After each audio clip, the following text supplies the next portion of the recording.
कानून है SC/ST act, वो तो एक संवैधानिक प्रावधान है, बिल्कुल। उसके अंदर किसी भी तरीके का डिस्क्रिमिनेशन जो है और कोई भी एट्रोसिटी वो पनिशेबल है उसकी, और बहुत सख्त उसके लिए धाराएं लगती है SC/ST एक्ट की। और जिस टाइम पे बीजेपी गवर्नमेंट ने कुछ साल पहले उसको ढीला करने की कोशिश की, डाइल्यूट करने की, कमजोर करने की उस एक्ट को, तो कितना भारी देश भर में विरोध हुआ उसका, और वो उसमें सफल नहीं हो पाए।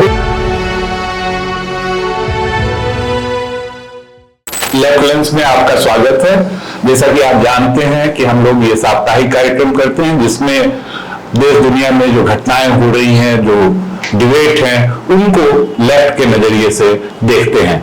आज हमारे बीच कॉमरेड इंद्रजीत हैं, जो खास करके हरियाणा में जिस तरह से पिछले दिनों एक IPS ऑफिसर की आत्महत्या की घटना हुई, उसके बाद पूरे देश में ये एक चर्चा का विषय रहा, खास करके कि वो खास करके दलित पहचान के साथ उनको देखने की बात हुई कि इतना एम्पावर्ड परिवार जिसमें दोनों IPS और IAS हैं और उनको भी आत्महत्या के लिए मजबूर होना पड़ा। तो इस संदर्भ में आज हमारी चर्चा होगी। पहले तो हम इस घटना के बारे में कॉमरेड से जानना चाहेंगे। जी जी, तो आपने सही कहा कि ये जो प्रकरण हुआ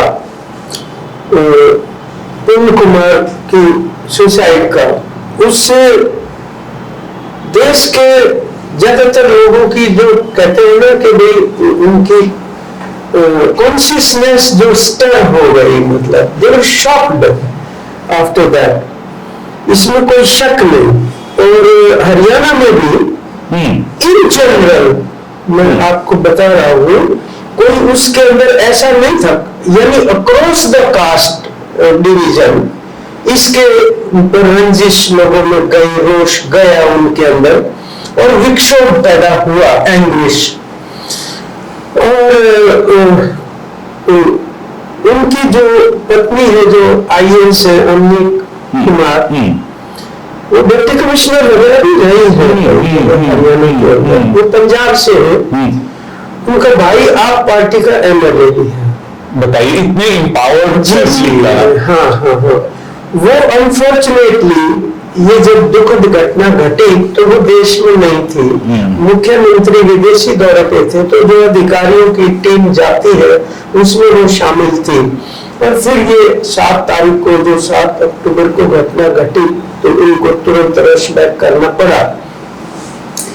ये एक घटना हुई जिसपे फिर निश्चित रूप से ये चर्चा तो डोमिनेट कर रही थी, ज्यादातर यही चर्चा के अंदर में थी कि उनके साथ भेदभाव, जाति आधार, मतलब बिल्कुल पहली नजर में यही वो मतलब जातिवादी उत्पीड़न और भेदभाव का शिकार उन्होंने तो नाम भी अपने सुसाइड नोट में बाय नेम दे रखे हैं सुसाइड नोट के अंदर। हालांकि वो सुसाइड नोट उतना वायरल नहीं हुआ जितना बहुत सारे लोगों के पास वो नहीं है, लेकिन वो FIR बनी वो उसी पे आधारित है।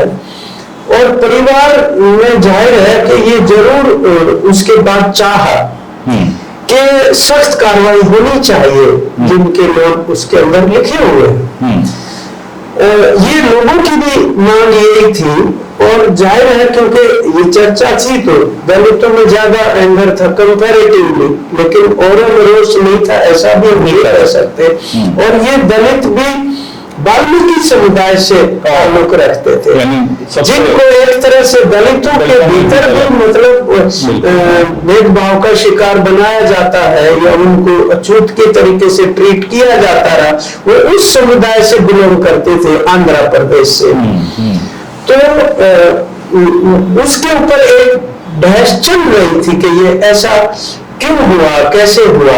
लेकिन अब सरकार का जो संवेदनहीनता आप देखिए, कितनी मतलब इनसेंसिटिव रिएक्शन है ये सब कुछ होने के बावजूद भी, कि उनको पोस्टमार्टम करवाने के लिए और कॉर्डिनेशन करने के लिए भी उनको संघर्ष करना पड़ा। इसलिए भी कि उन्होंने कहा कि हमें जब न्याय का कोई आश्वासन नहीं मिलेगा तो हम कैसे अलाउ करें उसको। बिल्कुल, और खास करके जब पुलिस अधिकारियों के नाम है उसमें, सारे बड़े बड़े अधिकारी हैं। आप एक बात देखिए डॉक्टर साहब कि जो कानून है SC/ST एक्ट, वो तो एक संवैधानिक प्रावधान है, बिल्कुल, उसके अंदर किसी भी तरीके का डिस्क्रिमिनेशन जो है और कोई भी एट्रोसिटी वो पनिशेबल है उसकी, और बहुत सख्त उसके लिए धाराएं लगती है SC/ST एक्ट की। और जिस टाइम पे बीजेपी गवर्नमेंट ने कुछ साल पहले उसको ढीला करने की कोशिश की, डाइल्यूट करने की, कमजोर करने की उस एक्ट को, तो कितना भारी देश भर में विरोध हुआ उसका, और वो उसमें सफल नहीं हो पाए। बिल्कुल, आप बिल्कुल सही कह रहे हैं कॉमरेड। मैं इसको जो जहां से आपने शुरू किया कि परिवार को संघर्ष करना पड़ा कि उनका पोस्टमार्टम और न्याय का एक कम से कम जो आश्वासन तो मिले, तभी तो आगे बढ़े। और वहां पर नायब सिंह सैनी जो मुख्यमंत्री हैं वो कह रहे हैं कि वो तो उनकी बात ही कोई नहीं सुन रहा था। क्या बेसिकली के जो मतलब तुरंत प्रभाव से in the face of it जिनके नाम आ रहे हैं उनके ऊपर इमीडिएट कार्रवाई होनी चाहिए थी, लेकिन नहीं हुई। जो आप बात कह रहे हैं वो एक केंद्र के मंत्री हैं अठावले साहब, वो वहां गए हुए थे और वो उस परिवार से मिलने के बाद वो चीफ मिनिस्टर से मिलने चले गए। बिल्कुल, और कुछ और लोग वहां बाय चांस बैठे थे सहयोग से, तो उन्होंने ये कहा, और वो जो एक वहां के प्रिंसिपल सेक्रेटरी खुल्लर साहब, वो IAS वरिष्ठ IAS वो भी वहां पे थे। तो जब अठावले साहब ने ये कहा कि भी दो आदमी, एक तो DGP का नाम है उसके अंदर शत्रुजीत कपूर का, और एक रोहतक के जो पुलिस कप्तान है उनका नाम है वीरेंद्र बिजारनिया का, तो उनको क्यों नहीं सस्पेंड कर देते। तो चीफ मिनिस्टर ने ये कहा उनकी तरफ इशारा करके कि भाई उनको सस्पेंड कर दो, यही मांग है परिवार की। तो वो खुल्लर साहब कहते हैं ऐसे कैसे सस्पेंड कर सकते। तो अठावले साहब ने CM को कहा होगा कि आप ऑर्डर आदेश करें तो क्यों नहीं हो सकता है। वो बोले मैं तो एक PM को भी सस्पेंड नहीं कर सकता, मेरी तो ये हैसियत है। तो ये अपने आप में इसका मतलब तो स्पष्ट है कि ये कठपुतली भी कह लें तो सरकार की तरफ नहीं है, सारा कुछ केंद्र से नियंत्रित है। और इसलिए और भी जरूरी हो गया क्योंकि चंडीगढ़ यूनियन टेरिटरी है, तो होम मिनिस्ट्री के अंदर आती है वहां की पुलिस भी और लॉ एंड ऑर्डर और प्रशासन भी। तो उसकी एक जिम्मेदारी बनती थी तुरंत प्रभाव से। ये बात ठीक है कि वो जो अधिकारी बड़े हुए हरियाणा के जिनको नेम किया है, वो तो चंडीगढ़ के सुसाइड के नोट में, वो तो हरियाणा के वो लोग तो जिनका नाम वहां पे आया है। और उसके बाद एक को तो मतलब ट्रांसफर किया रोहतक के SP को, और शत्रुजीत कपूर को छुट्टी पे भेज दिया। वो भी बहुत संघर्ष के बाद, वो I don't know whether he was sent on leave और ही वेंट ऑन लीव, अब तक इसके बारे में भी जानकारी नहीं है। लेकिन वो कोई बहुत बड़ी बात नहीं है उस तरीके से। और एक दूसरे IPS अधिकारी को एडिशनल चार्ज दिया। तो खैर ये जब सब चल रहा था और उनको आश्वस्त नहीं हो पा रहे थे परिवार वाले, हम भी वहां पे गए। Comrade M.A. Bedi general secretary party के वो, और कॉमरेड रघुवीर जो हमारे पोलिट ब्यूरो के मेंबर हैं, वो खुद आंध्रा से आते हैं, हमारे SFI के टाइम के ये साथी हैं। तो हम जब उनके घर गए थे तो वहां बैठ के जो बातचीत हुई आधा पौना घंटा उनके साथ, उनके भाई भी थे पूर्ण कुमार जी के, और वो जो मैडम भी वहां बैठे थे। तो उन्होंने जितना मतलब हमें ये एहसास हुआ कि वास्तव में वो बहुत दुख की घड़ी के अंदर से गुजर रहे हैं। और जिस चीज को वो चाह रहे हैं मान के रूप में, वो तो कुछ भी नहीं है ना, वो तो बेसिक लॉ है।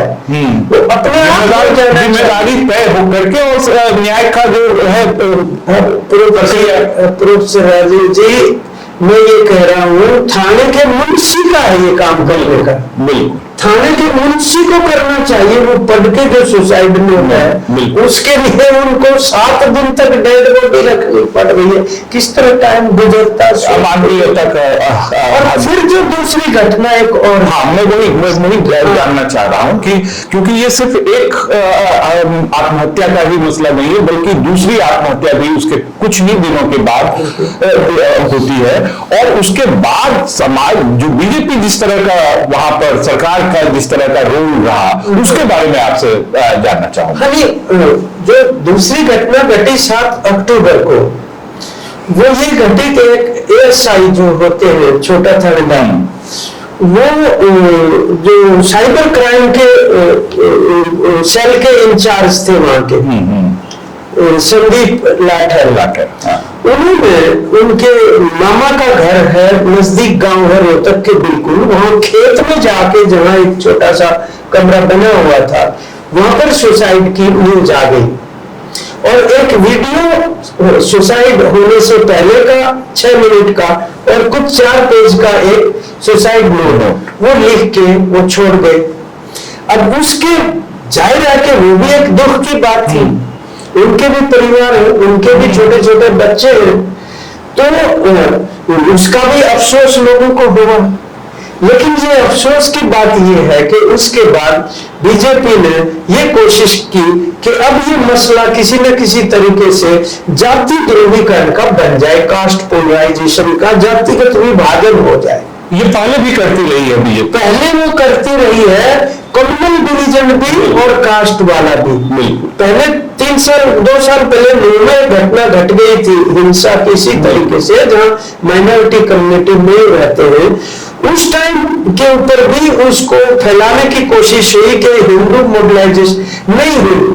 ये किसान आंदोलन का परिवर्तन आया है कि वो कास्ट के ऊपर भी डिवीजन में नहीं जा रहे हैं लोग। हालांकि चुनाव में हुआ था, हरियाणा का जो पिछला जो चुनाव हुआ उसमें हुआ, लेकिन उसके और भी कारण थे कुछ, उसमें अपन फिर कहा। लेकिन एक आंदोलन का कई सामाजिक पहलू भी होता है और असर भी होता है, और उसमें एक असर ये दिखा, ये विभाजनकारी कोशिश जो है वो अच्छी बात है ये।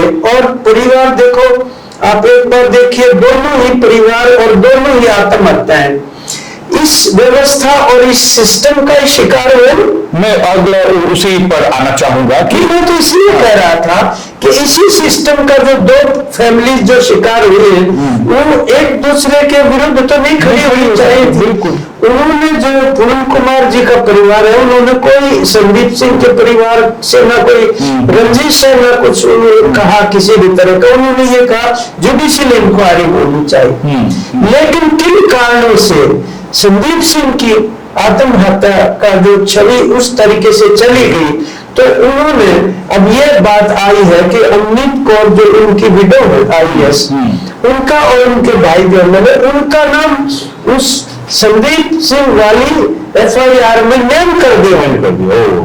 ये एक बड़ी आगे की एक बात है जो इस बात की पुष्टि करती है कि जो पूनम कुमार ने जो आरोप लगाए हैं कास्ट डिस्क्रिमिनेशन के, जातिगत उत्पीड़न और भेदभाव के, उनकी पुष्टि होती है इस बात से। तो जब बाद में FIR में नाम डाला गया, और न केवल पुष्टि होती है बल्कि वो कंटिन्यूड एक तरीके से उसका जो प्रोसिक्यूशन है वो जारी है। इसका मतलब तो यही है ना कि न केवल पूनम कुमार ने बात कही है बल्कि वो आज भी हो रहा है। बिल्कुल।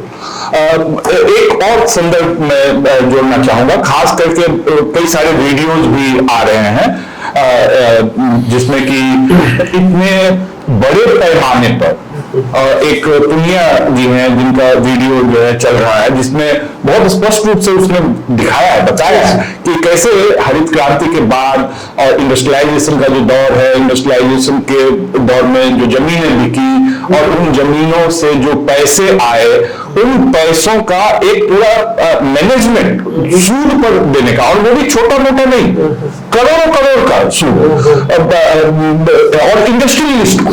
तो इसके और उसमें इधर पुलिस, नौकरशाही, पॉलिटिशियन, इन सब के पैसे इन्वॉल्व हैं, और उस सब में कहीं ना कहीं फंस गए पूरन जी। इस संदर्भ में आप ये जो बेनकाब हुआ है ना, एक नया आयाम जुड़ गया।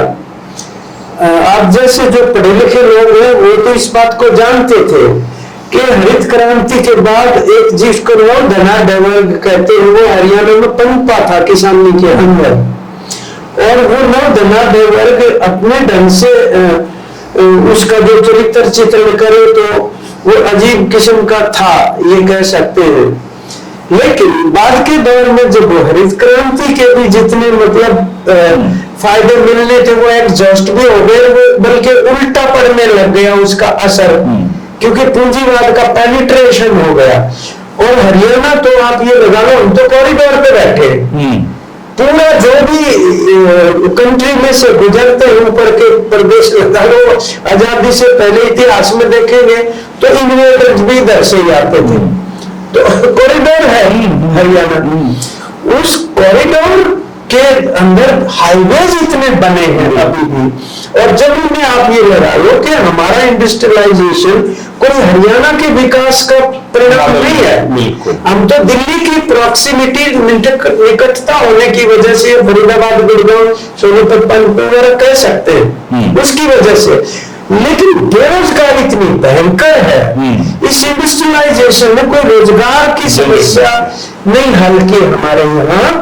और वो बेरोजगारी हरियाणा हो, पंजाब हो, विदेशों से भी जिस तरह से ये डंकी रूट वगैरह की बातें आई, अब आपको क्या बताएं कि मतलब क्लास 4 की जो पोस्ट होती है उसके लिए 4-4 लाख लड़के लड़कियां अप्लाई करते हैं, और फिर पेपर लीक और धक्के खाते हैं। उसके बाद नशाखोरी की समस्या और फिर अपराध के साथ हुए, ये बहुत बड़ा हमारा एक सामाजिक समस्या बनी हुई है हरियाणा के। जिस तरीके का ये विकास था उसके अंदर ये जो क्राइम ऐड होके एक अंडरवर्ल्ड बन गया, और वो अंडरवर्ल्ड जो है वो सरकार और ब्यूरोक्रेसी की सरपरस्ती में चल रहा है, उनकी संरक्षण में चल रहा है।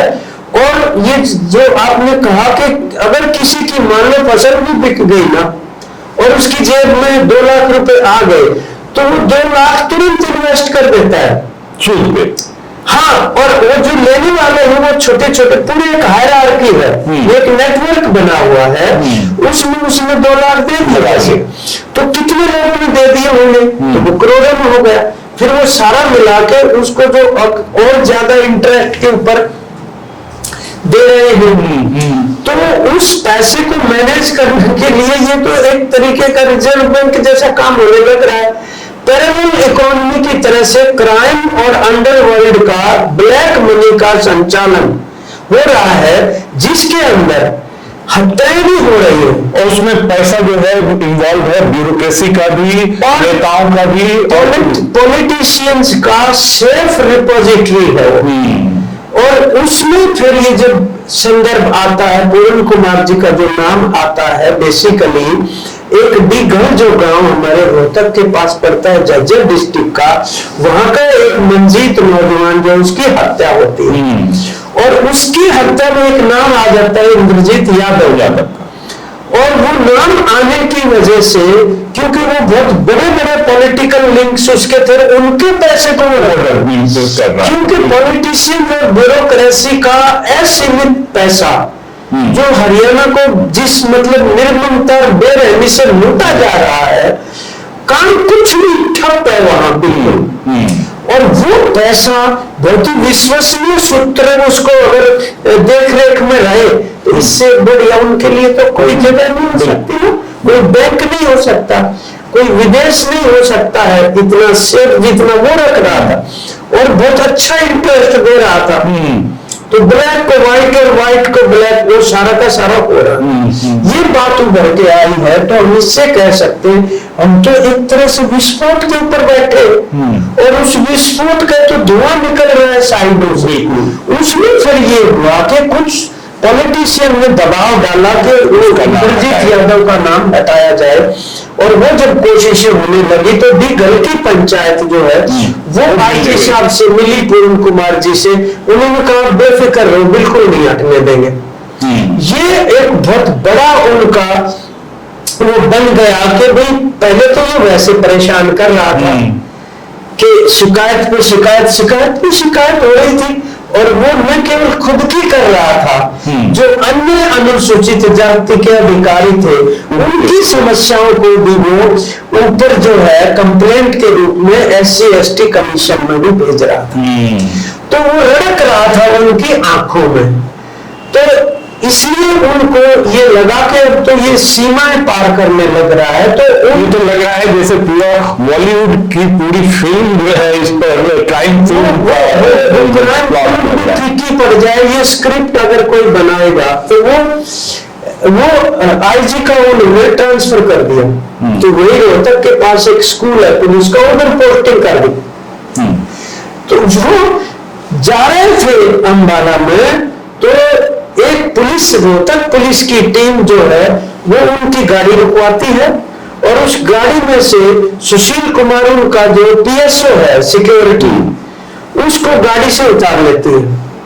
और पूर्ण कुमार ऐसा बताते हैं, उन्होंने कहा क्यों उतार रहे हो उसको? बोले अगला नंबर तुम्हारा है, ये कहते हैं कहा, और वो उसको उतार ले गए, 4-5 दिन की इलीगल कस्टडी में रखा, और फिर कोरे कागज पे साइन करवा ली और उसको जुडिशियल में भेज दिया। ऊपर यह लिखवा लिया कि पूर्ण कुमार IG मेरे से पैसे इकट्ठे करवाता था शराब के ठेकेदारों से, और जब उनको उतार के ले गए तो IG के लिए समझना कोई मुश्किल नहीं था कि क्या होने वाला है आगे तुम्हारे साथ। उन्होंने फोन किए DGP को और रोहतक SP को, और इनके फोन नहीं उठाए गए। मतलब स्पष्ट था, और उनको ये पता चल गया कि सुशील कुमार का बयान लेके उसको कस्टडी में भेजा है, तो तुम्हारे खिलाफ एक षड्यंत्र रचा जाए। तो पहले वाली जो जितनी भी बैकग्राउंड थी, हताशा की, निराशा की, विक्षोभ की, उसमें शायद ये घटना ट्रिगर का काम कर गई, और उस स्थिति में शायद असहाय होना पड़ा कि अपना। अब आप ये देखिए कि इस तरीके से अगर एक कास्ट की बात जो होती है, और जिस तरीके का शासन प्रशासन वो सामने आया है कि कौन चला रहा है सेंटर से, इसको बहुत गंभीर सवाल उठ रहा है, बहुत ही गंभीर इस सारी व्यवस्था के ऊपर। आपको एक तो पता है हिंदुस्तान के अंदर जो चीज लिखी हुई है वो कानूनी है, उसको लागू करने की जिम्मेदारी जिस पुलिस की है, उसी से लागू करवाने में जब इतना जोर लगाना पड़ता है लोगों को। मतलब एक तरफ तो हम देख रहे हैं कि देश भर में दलितों पर इस राज में उत्पीड़न की घटनाएं लगातार बढ़ रही हैं, और ऐसे में हरियाणा जो दिल्ली के बिल्कुल करीब है, वहां पर सिर्फ दलित समुदाय के होने के नाते एक ईमानदार पुलिस ऑफिसर को आत्महत्या होने के लिए मजबूर किया जा रहा है। नंबर 2, अगर उसी समय के ऊपर शासन करने वाले भी अगर वर्ण व्यवस्था को मानने वाले हो, बिल्कुल, तो और जातिवाद को बढ़ावा देने वाले, मानने का बढ़ावा देने के जो अधिकारी है उनका IAS हो या IPS हो, तो अब हम जो लड़ाई लड़के भी उनसे मिलवाते हैं, वो तो और भी ज्यादा बेखौफ होकर उल्लंघन करना शुरू कर देते खुद कानून का। बिल्कुल, वो लोग जिनकी जिम्मेदारी है कानून को लागू करने की, और संदेश क्या जाएगा कि पुलिस अधिकारी अगर खुद सुरक्षित नहीं है तो आम जो नागरिक है उसकी सुरक्षा। बिल्कुल बिल्कुल, आपने तो आंखें खोल दी, खास करके हरियाणा के इंडस्ट्रियलाइजेशन को आपने उसका जो सच है वो हमारे सामने रखा कि किस तरह से बेरोजगारी बढ़ रही है, और उसके तहत क्राइम का एक पूरा नेटवर्क बन गया है, और जिसका इस्तेमाल पॉलिटिशियन और ब्यूरोक्रेसी कर रही है, और इसका शिकार एक दलित ऑफिसर को होना पड़ता है। और इस लेकिन इस संदर्भ में इसीलिए ये मांग की थी जुडिशियल इंक्वायरी की कि वो बकायदा हाई कोर्ट की जुडिशरी की देखरेख में हो, ताकि जो अन्य पक्ष इसके अंदर है वो भी तो एक्सप्लेन होने चाहिए। और इसमें लेफ्ट की जो भूमिका वहां रही है वो ये एक तो जातिगत भेदभाव को न हो, एक जिस तरह से बांटो और राज करो की इनकी नीति है वो न हो, उसमें एक हस्तक्षेप। डिस्ट्रिक्ट में हमने प्रदर्शन किए, दलित अधिकार मंच भी और दूसरे संगठनों के साथ भी और किसान संगठनों को भी, मजदूर संगठनों के साथ में जोड़ा है। और हम ये मानते हैं अभी ये बात खत्म नहीं हुई है, ये तो शुरुआत है। हमें न्याय तक जाना है। बहुत कुछ लोगों को करना पड़ेगा और उसी संदर्भ में जो एक बड़ी तस्वीर है, लोगों को उस संदर्भ में इसको देखना चाहिए। बिल्कुल। वरना और इसकी चालाकी है कि आप एक अगर घटना ऐसी घट गई है तो एक और घटना उसके बराबर खड़ी कर दो ला के। बिल्कुल, बहुत लोग कंफ्यूज हो जाए, उस पर धुआं पड़ जाए और समझ में ही ना आए तो लोग भी फिर चुप हो जाते हैं, भाई हमारे तो समझ में नहीं आ रहा क्या हो रहा है क्या नहीं हो रहा। तो उस समझ को साफ करने के लिए आज इसीलिए हम लोगों ने आपको बुलाया भी और चर्चा भी की, ताकि एक साफ समझ के साथ इस मुद्दे पर वाम का हस्तक्षेप रहे और जनता का हस्तक्षेप रहे। बहुत बहुत धन्यवाद कॉमरेड, आप आए और आपने आपका भी अपना समय दिया, बहुत बहुत धन्यवाद। Thank you.